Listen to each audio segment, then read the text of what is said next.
Thank you so much for joining me today, Donna. It's great to have you on Poppy and Vine. I'm going to officially turn it over to you to introduce yourself and G's Ginger Beer.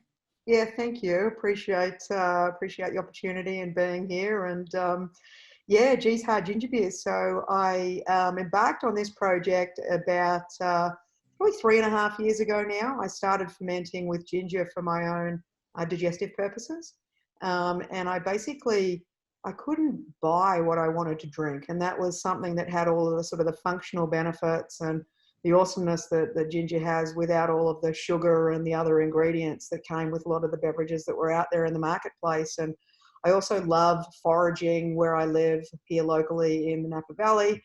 And so I was sort of foraging these different fruits and botanicals and spices and then mixing them in and like fermenting them with this ginger base that I'd started as a ginger bug. Just getting these really awesome flavor profiles, this amazing aromatics that came from working with real ingredients. And I guess it was my experience through fermentation of making wine and farming wine grapes that really opened up this fermentation Pandora's box, as I kind of call it. And I just wanted to geek more and more into what fermentations were about. And what winemaking taught me, and the visceral experience of winemaking, was it wasn't just wine grapes, that you could have this really enlivening experience with a beverage. And I was finding this through these ginger beers and loving what I was making, and my mates were all enjoying it. And then the Australian in me was like, well, why isn't there any alcohol in this beverage? And so I kind of dialed it up a little bit to a moderate level, about 4.5%, 5%. And saw an opportunity and a sort of hole in the marketplace, an opportunity as well. And really a lot of the trends were starting to point in the direction of wanting to enjoy beverages, wanting them to be moderate, wanting them to be transparent in knowing what we're drinking and what the ingredients are. And so I sort of set upon this sort of mission of bringing these clean, real agricultural products to market, where I fermented with, not just these real ingredients, but I fermented to bone dry. So there's no residual sugar in any of my beverages, no added sugar, no artificial sweeteners. I just let these real ingredients shine. And it's just this awesome sort of transformative experience that people have been able to enjoy and that I love as well. So yeah, that's what that's sort of the journey of G's Hard Ginger Beer. And we've been in the market now for 2 years.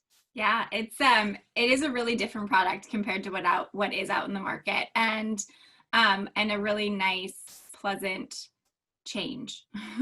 Yes. I think, people are always expecting like that real sweetness that you kind of associate with a ginger beer, both hard and non-alcoholic. And you're right. I mean, bone dry, it's really lends itself to just the flavors that you are kind of creating and playing with. And, you mentioned clean labels and people taking a more active role in knowing like what they are putting in their body, which I think is great. And in a previous employment of mine, the way that they looked at ingredients is if you can't pronounce it, it's probably not good for you to put in your body.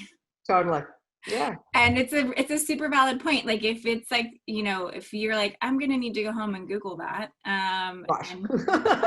It's probably not something, that's naturally found in the planet. And that's partly why organic is also important to me, and securing organic ingredients where I can find them as well. Is that, wouldn't it be awesome if we can all reduce our exposure to chemicals? Right. Yeah. It would be. Yeah. Now, you started off with your original flavor, but you've definitely, in these last 2 years, your product line is pretty diverse now. I mean, you've got some really fun flavors. So how did you get there? Yeah, I mean, just wanting to geek out more and more and be like a number of experiments that I did, like literally the hundreds of R&D experiments that I've done. Not all of them obviously have made it commercial.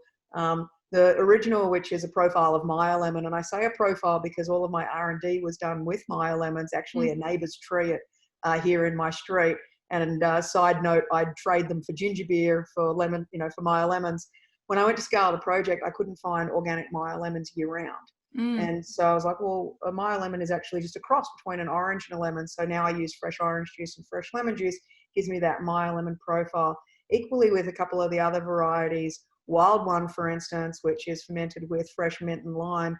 That was also because locally we have fresh mint, like we've got mint that grows wild here. Mm-hmm. And I have a Bear's lime tree. So I started with the simple of what's around me, Yeah. and then started to sort of, think about ideas of flavor profiles that would balance well. How do you find a balance of flavor profiles, and what do I think would lend itself well to being an enjoyable beverage and work well with our ginger base? So mint and lime, the mint and wild one, which is the mint and lime we released last spring. That was the first of what we call our variant series. And it's just like the bursting aromatics are transformative. I've had people tell me that it's like taking them back to a place when they went to Sequoia. I've had someone say, oh my God, I just walked up the stairs at my grandparents' holiday home back east, and like they smell that freshness of the mint and the vibrance of the lime. And so that one has been, I think, without a doubt, like the original is an awesome base for a cocktail and a clean slate at that. But the mint and lime is just this extra, like it takes it to another level. There is no spirit that you can't mix with this, from mezcal, gin, vodka, tequila, bourbon, rum. So I wanted these beverages to be incredibly enjoyable standalone and also elevate a mixed drink. Mm-hmm. And I'm finding that a lot of people are telling me those things. And it's super exciting for me to see people's face light up. They're like, yeah, I mixed it with this and that. It was like, oh yeah, I put it with green chartreuse. And I'm like, wow, I wouldn't have thought of green chartreuse. That's it's just fun. super cool to hear things like that. Not just like, of course, from bartenders and mixologists, but from people in their own homes, So I did the mint and lime last summer. We did Summer Vibes, which is passion fruit, orange and sea salt. Passion fruit is a fave childhood of mine. Being Australian, passion fruit is a staple for us. Yeah, I've really enjoyed that one. That one is I very love tasty. that one. And the vibrant tropical aspect of it, with the brightness of the orange and then the subtle salinity that comes through from the sea salt. That was such a hit last year. I was going to do a different seasonal this summer, but so many people asked me for it again. We just put it out again. Yeah. So, but I originally R&D'd that one as a sour, my original R&D was a passion fruit, mango and orange sour. And I really loved that. And I felt that, and from the advice of a mate of mine as well, is like, not everyone necessarily loves sour beers. It's definitely growing, I think, in popularity, but sure.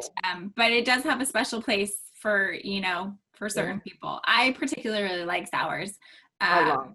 But my fiance, for example, is like, yeah, not so much. Not so much. Yeah, exactly. So it can be a bit hit and miss. So I switched it from being a sour to being a little bit more of a gose style. Yep. Not strictly speaking, of course. My beverages aren't traditional beers. They don't have any malt in them. They happen to be gluten-free and vegan as well. So, but yeah, that subtle salinity, like it's interesting. Salinity, we add salt to food in a way to elevate a flavor profile. And I think the subtle salinity helps bring out some of that vibrance of the tropical and also the brightness of the orange, of the citrus. Yeah. And also then the base of the ginger. Yeah. So that was what we did last summer and again this summer. Last fall, did the co-ferment with Zinfandel grapes. So being here in the Valley in the North Bay area, wanted to, to showcase what we could do with wine grapes as well. And that the ginger base didn't have to strictly be, something that was just a one-hit wonder kind of thing. And found this really wonderful mix and blend between using a grape variety that was inherent in its strawberry and raspberry and red berry characteristic, and how that played so well with the ginger base and what it brought to the table. So that one's super fun. It looks like a sparkling rosé at half the AVB of only 6% alcohol, but all of the flavor profile and the aromatics. And in that one, we're also celebrating with the artwork Badass Women. Yeah. It's loosely depicted off of the vintage movie poster Barbarella, where Jane Fonda commands the screen. So yeah, that was a fun project, a fun mix to do over the fall. And then and through the winter, we brought Gold Rush out, Gold Rush is celebrating the bygone era of the Gold Rush here. It's also an ode to a cocktail named Gold Rush.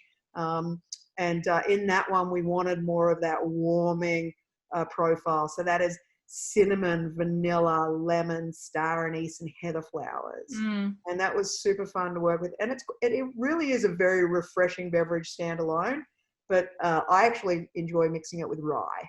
Yeah, I was just gonna say it has all of those characteristics that would blend really well with a whiskey or a rye, and especially winter time, it's like those warmer flavors that you're looking for.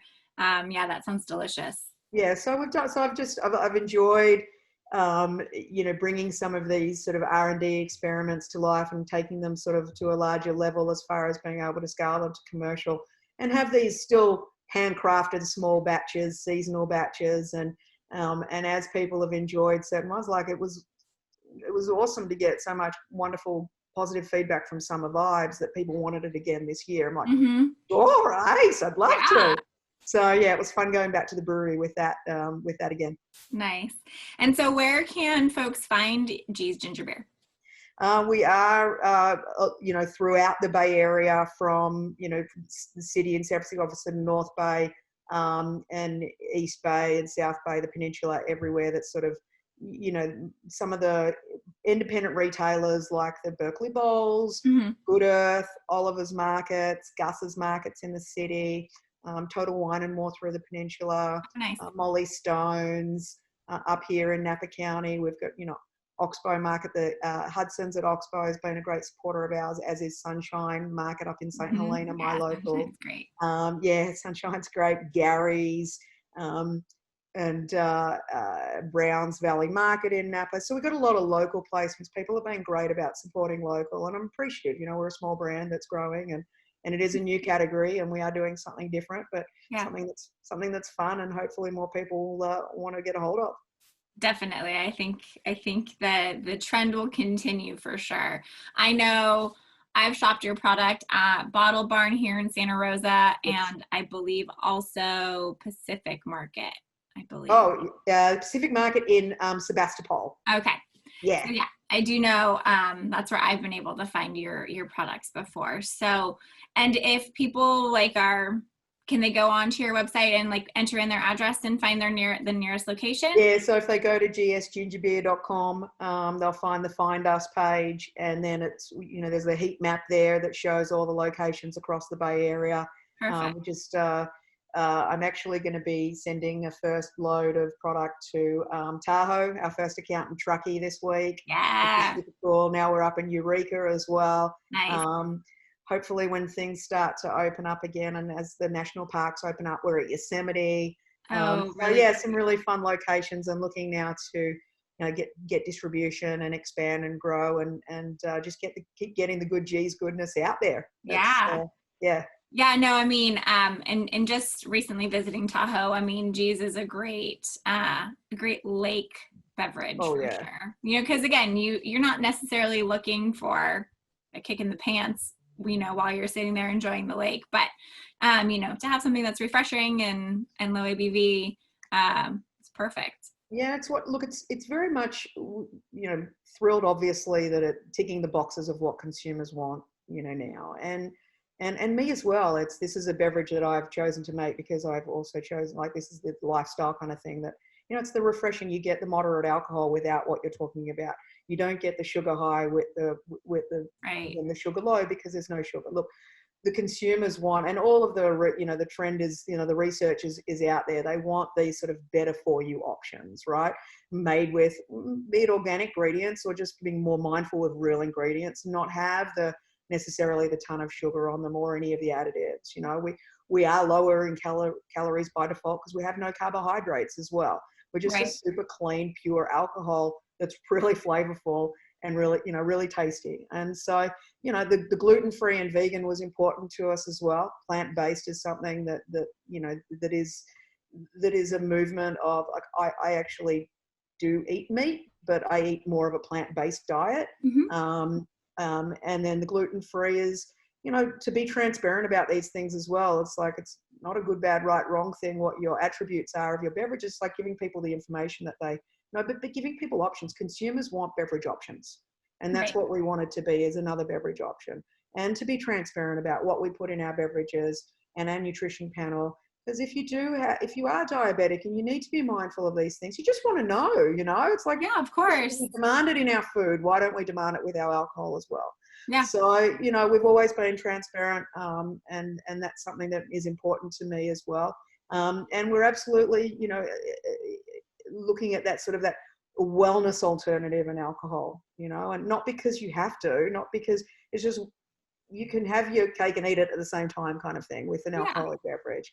I think So, that's a great way and to ginger describe is a proven functional benefit, right? We don't need to convince people of ginger's proven functional benefits. So I'm grateful to be ticking some of these boxes of what consumers want right now, and that we, play well with spirits as well. It's like, yeah, maybe you can play around a little bit more with spirits when you're getting a good, healthy mixing alternative. Well, and on that note, you just recently launched a little bit of a cocktail series. Yeah, we Yeah. did. We're excited to be able, like yourself and people that are professionals in the spirits world, to say, hey, awesome that you love to mix with G's. This is how much we love what you guys are doing, and that you appreciate working with our beverage. We love working with y'all as well. So yeah, we put that up on Instagram, and we're proudly showcasing that. And we love to hear about what other people are doing with their, how they're mixing G's as well. So Instagram's another great way to find out more around can releases. And Perfect. so we're at GS Ginger Beer.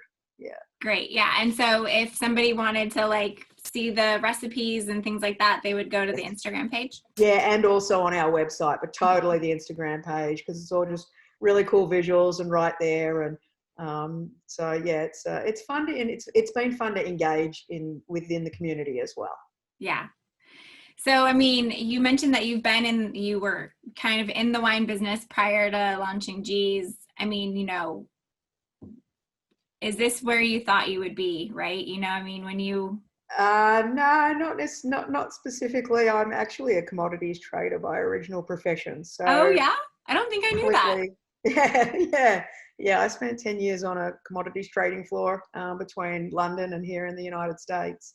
So very different life and lifestyle. Yeah. But, I'm a very much more roll your sleeves up kind of person. So I'm very much living this, breathing this life and lifestyle that we have here in Northern California. I'm very grateful to do so. So, yeah, I still farm, the vineyard here that I have and farm and the wines that I've made. And there's a visceral aspect like I said, a visceral and enlivening aspect. There's just everything around working with what Mama Nature's bounty, gifts to us is just, it's a gift. It is a gift, and she needs to be nurtured back in the same way. And so I kind of like being amongst all of that. And moving into the beverage world, be it alcohol beverages and non-alcohol beverages, I just love to get my hands into real things. Yeah, it's fun to see your work kind of come full circle. And, the idea that you kind of brainstormed and thought of has blossomed into this finished product that is out growing in the world and doing the things that it's supposed to be doing. I mean, yeah, that's a really great experience to have. And it's super cool. Like, I just get a buzz out of it every time. It's like, oh wow, yeah. So you do, you enjoy it, it's just this, wow, I did this, and you take a deep breath and it's okay to pat yourself on the back for a sec and just go, it's a humble kind of, it's just this really humble feeling of, this is cool to, we would say in Australian English, shit shouldn't be so hard, definitely agree with that statement. Life is totally tough enough, just have a moment with your beverage kind of thing. It's okay. Yeah. Okay to take a break. Yeah, we deserve it, I'm sure. 100%.